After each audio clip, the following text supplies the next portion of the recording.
another incident that happened in WCW that's pretty famous. I'm not sure if you were there for it, but with Vader and Paul Orndorff, were you with the company at that time? I was with the company at that time, but I wasn't there at the time of the flip-flop, supposedly incident, fight, knuckle fight, punched out, whatever, beat down with the flip-flops.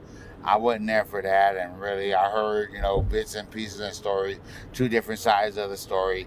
A lot of times, you hear one side of the story, and by the time it gets to you, shit done been added to it. So it's really hard to say on what really went down in that situation, because I wouldn't see it for my own self, with my own eyes. Yeah, when we talked to Vader about it, he mentioned that Paul Orndorff wasn't actually in flip-flops because he was an agent. So I don't know if it was common for agents to wear flip-flops backstage in WCW. At that given point in time, it really wasn't.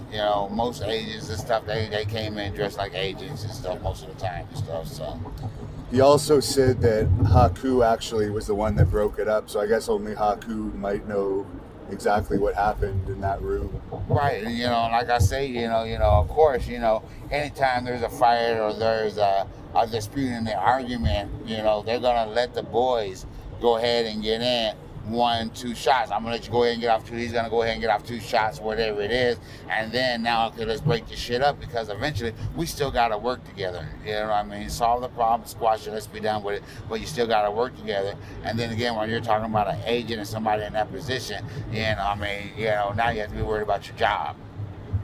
More so. And there seems like there was a lot of politics in WCW in those days. Would that be accurate? For me, being on the indie scenes and over in Japan, me just coming into WCW, I didn't really see all of the politics, but there was a lot more politics there than what I did know. But once again, there was nowhere as half as much politics in WCW as it was in WWF at that time.